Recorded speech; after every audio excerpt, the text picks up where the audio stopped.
Alors question du jour dans ce AskLab, c'est Brian Gilbert qui la pose sur la chaîne YouTube. Salut Glissou, j'espère que tu vas bien. Pourrais-tu faire une vidéo parlant des lignes de kite, la longueur, quelle longueur choisir, l'entretien, etc. Aujourd'hui je vais répondre à la première partie, longueur de ligne, ligne courte, ligne longue, que choisir, qu'est-ce que les lignes courtes, qu'est-ce que les lignes longues. On voit ça tout de suite en vidéo, on est parti, let's go.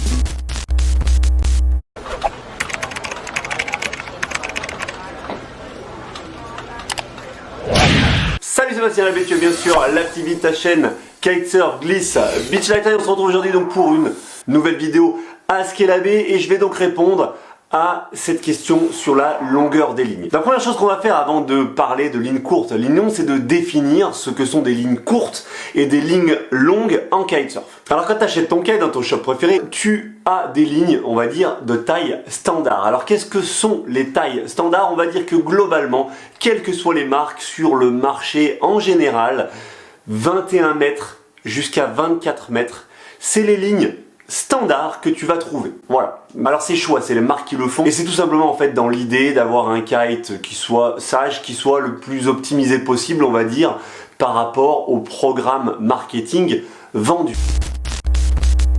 Mais alors qu'est-ce qui se passe si on passe en dessous de 21 mètres et qu'est-ce qui se passe si on passe au-dessus de 24 mètres? En dessous de 21 mètres et on va dire jusqu'à 14 mètres, on va parler de lignes courtes. Donc on va dire 14-20 mètres, ligne courte. Au-dessus de 24 mètres de longueur de ligne, on va parler de lignes longues de 24 à 40-50, même si bon, globalement 24 à 30, c'est ce qu'on appelle des lignes longues.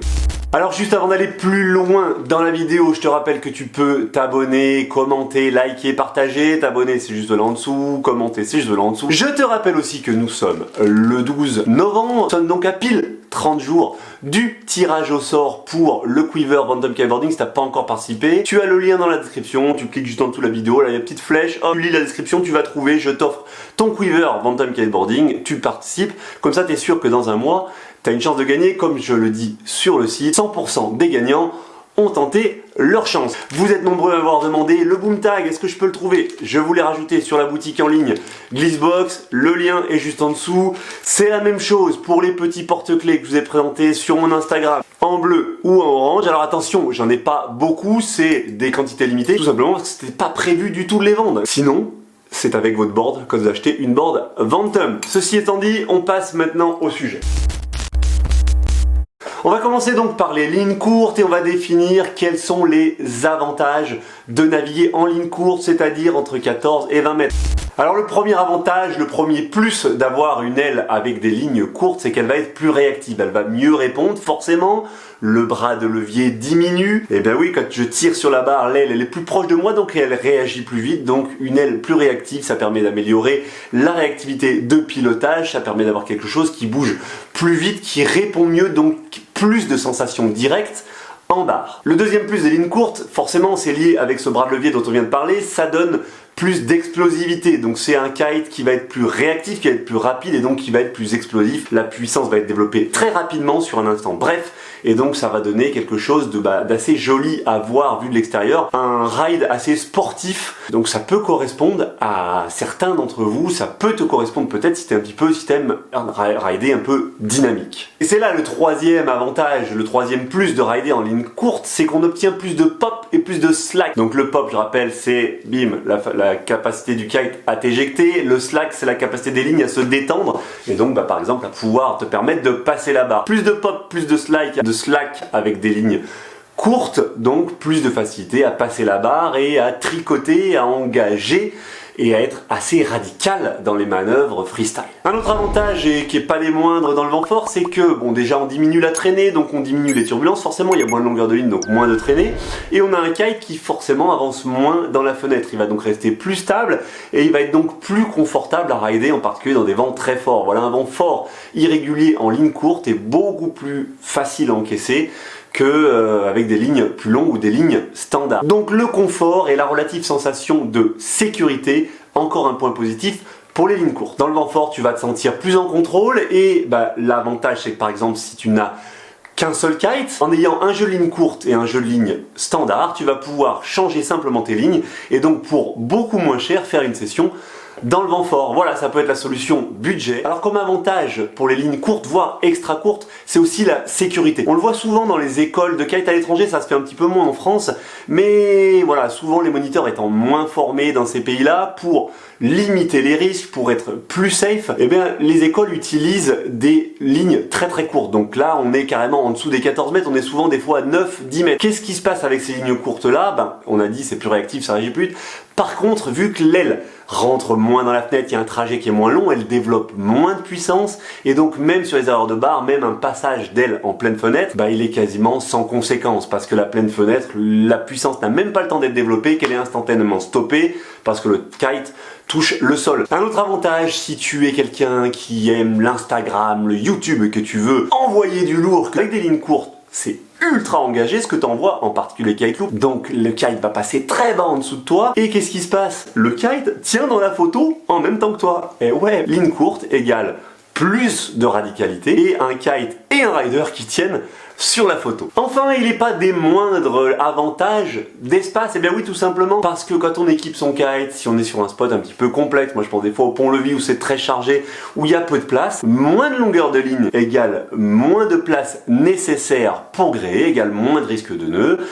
Donc bah, c'est encore un superbe avantage pour les lignes courtes. Kite Clip, vous avez déjà vu des vidéos, ça c'est génial si vous êtes sur des spots un petit peu encombrés, sur des spots avec peu de place, le kite plus simple, plus safe, plus rapide. C'est Kite Clip, dispo dans la Glissbox d'octobre avec tout le kit sécurité qui va avec. Dispo aussi sur le shop Glissbox avec une promotion spéciale pour le mois de novembre, Black November oblige.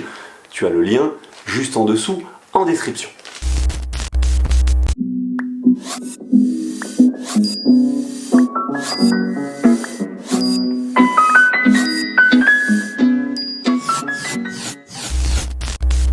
Alors les lignes courtes, que des avantages, on a l'impression que déjà là, waouh, je vais me mettre aux lignes courtes. Non, il y a quand même des inconvénients et c'est ce qu'on voit maintenant. Alors la première chose, c'est qu'en ligne courte, eh bien, c'est les conséquences de ce qu'on a cité plus haut comme un point positif. Bras de levier plus réduit, donc forcément qui réagit plus vite et donc qui te donne moins de marge de manœuvre. Tu es débutant, intermédiaire, tu fais encore des erreurs de barre, bah l'aile elle va tout de suite réagir et donc te punir directement sur les erreurs de barre. Ce qui fait que ligne courte pour tenter des nouveaux tricks par exemple, on va éviter parce qu'on risque de se faire secouer. Les lignes courtes quand on fait des erreurs de barre, on va éviter parce qu'on va se faire secouer. Un deuxième désavantage des lignes courtes, c'est qu'on va avoir forcément moins de plage basse. Donc par exemple pour naviguer dans du vent un peu léger par rapport à la taille d'aile choisie, eh bien ça va être un petit peu plus compliqué, on va avoir du mal à aller chercher le vent. Forcément, le trajet de l'aile dans la fenêtre étant plus petit, il produit moins de puissance sur la longueur, donc on crée moins de vent apparent, donc on a moins de puissance. Moins de plage basse aussi parce que le gradient de vent est moins bon. Forcément, le kite restant plus bas, il va chercher moins en haut puisque les lignes sont plus courtes,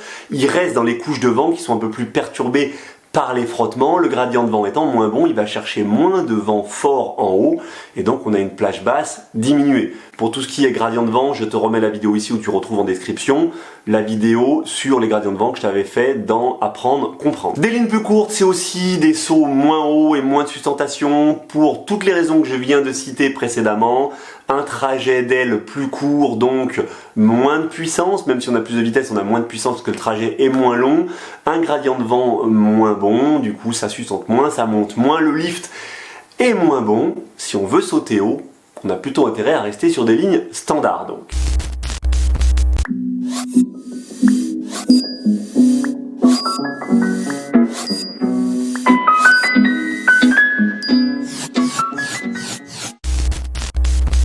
On passe donc maintenant aux lignes longues, celles qui sont dites longues, donc un peu plus longues. Le premier point positif, c'est la même chose que tout à l'heure. On parlait tout à l'heure donc d'un bras de levier diminué, donc d'un déplacement diminué. Là, il est agrandi. Plus de lignes égale plus de place pour l'aile pour se déplacer, un rayon d'action plus important, donc forcément plus de puissance. L'aile développe rapidement de la puissance, mais surtout plus longtemps. C'est pas du on-off.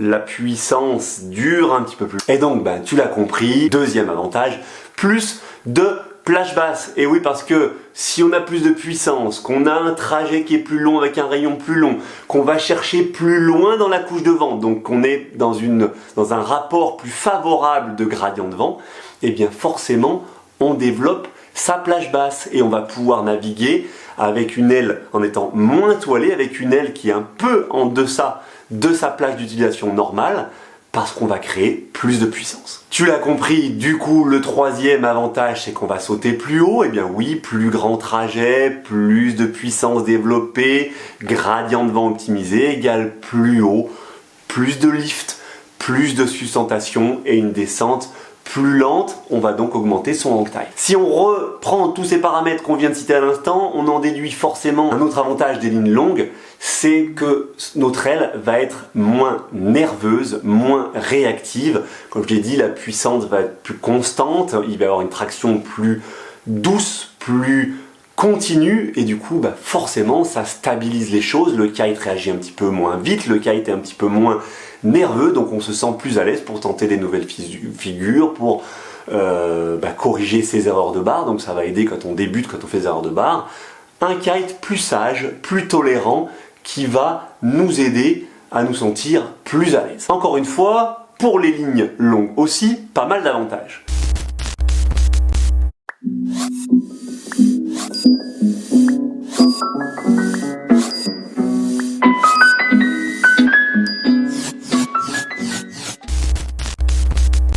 Maintenant, quels sont les désavantages des lignes longues? Eh bien pareil, c'est à l'inverse des avantages, forcément. Il y a une relation de cause à effet, les points positifs engendrent forcément des points négatifs, tout du moins des petits bémol allant avec ces points positifs. On a donc avec des lignes longues une aile moins réactive, une aile qui se déplace moins vite et qui met plus de temps à répondre aux ordres en barre.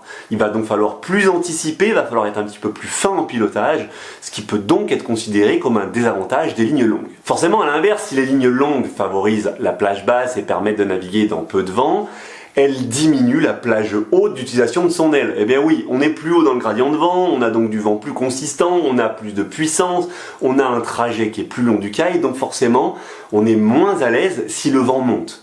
Donc, plage haute d'aile et ligne longue, c'est un petit peu compliqué. J'en parlais tout à l'heure, le kite-lit. Là, le kite-lit, il devient quasi indispensable en termes de place, en termes d'organisation. Plus de longueur de ligne égale plus de risque de faire des nœuds, égale plus de risque de s'emmêler sur la plage, mais aussi sur l'eau, égale potentiellement plus de galères. Forcément, et c'est encore en miroir avec les points positifs des lignes longues, point négatif, l'aile va être moins engagée, va être moins radicale. C'est ce qu'on a dit, voilà, il y a moins de possibilités de faire tourner vite, il y a moins de possibilités de passer dans la fenêtre tout de suite, donc c'est moins engagé, c'est moins radical, c'est un petit peu plus compliqué d'avoir une aile qui répond tout de suite et qui passe en dessous de nous en kite loop par exemple.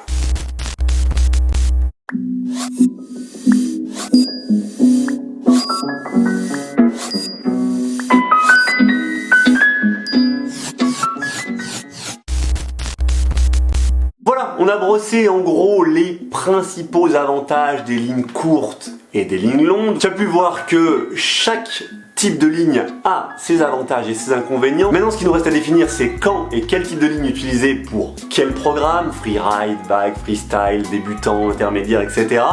C'est ce qu'on fera dans une prochaine vidéo, je pense demain peut-être. Oui, allez, on se fait ça demain. Moi d'ici là, je te dis, n'oublie pas, life is a beach, alors on se prend pas la tête.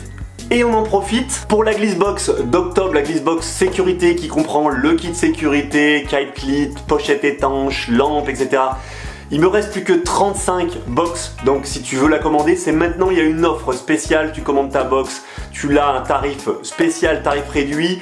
Si tu t'abonnes pour la box de Noël, la box de Noël, elle va être canon. Je t'en dis pas plus, mais je sais déjà ce qu'il va y avoir dedans. C'est ouf. Donc si tu veux, c'est maintenant, il en reste 35. Ciao Glissou, bisous, bye bye.